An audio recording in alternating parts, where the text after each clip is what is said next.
আচ্ছা দেখো, আমাদের কী নির্ণয় করতে হবে? আমাদের হচ্ছে অণুর গড় বেগের বর্গমূল নির্ণয় করতে হবে, ঠিক আছে?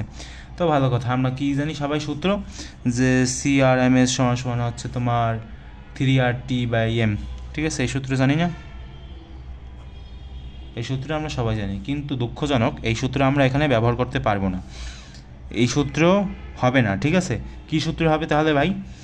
আমাদের এখানে যে সূত্রটা ব্যবহার করতে হবে সেটা হচ্ছে এরকম, যে CRMS সমান সমান হচ্ছে 3P বাই হচ্ছে রো। কেন এই সূত্র ব্যবহার করলেন ভাই? কোশ্চেনটা ভালোভাবে খেয়াল মানে মনোযোগ দিয়ে একটু পড়ো, যে কী কী দেওয়া আছে এখানে। ঘনত্ব দেওয়া আছে, হাইড্রোজেনের ঘনত্ব 0.09 kg metre per metre cube, এটা লেখা আছে না? লেখা আছে। এখান থেকে কি করতে পারি? এখন পি এর যে মান সেটা তো সবসময় আমাদের জানা থাকবে। কি জানা থাকবে?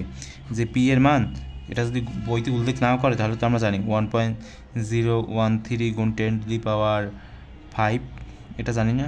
এটা কিন্তু আমরা সবসময় জানি। তো জানলে বেশ ভালো, লিখে দেন ভাই। 3 গুণ 1.013 গুণ হচ্ছে তোমার 10⁵। সব কিছু কিন্তু রুট ওভারের মধ্যে। তাহলে রো কত হবে? রো হবে হচ্ছে তোমার, আচ্ছা এটা হচ্ছে তোমার হাইড্রোজেন, ঠিক আছে? তার মানে হাইড্রোজেনে রো এর যে মানটা সেটা যদি আমরা লিখতে যাই তাহলে হবে 0.09। কেন? কারণ এটা কিন্তু তোমার পানির মতো না। পানিতে রো সমান কত ছিল? 1000 ছিল না? কিন্তু এখানে তো উল্লেখ করে দেওয়া আছে, সেজন্য এখানে কিন্তু আর 1000 হবে না, ঠিক আছে? এখানে যেটা দেওয়া আছে সেটাই লিখতে হবে। তাহলে তুমি যদি এটা ক্যালকুলেশন করো তাহলে যে উত্তরটা আসবে সেটা হচ্ছে 18.38 গুণ হচ্ছে তোমার 10⁻², মিটার পার সেকেন্ড। বুঝতে কি পেরেছো?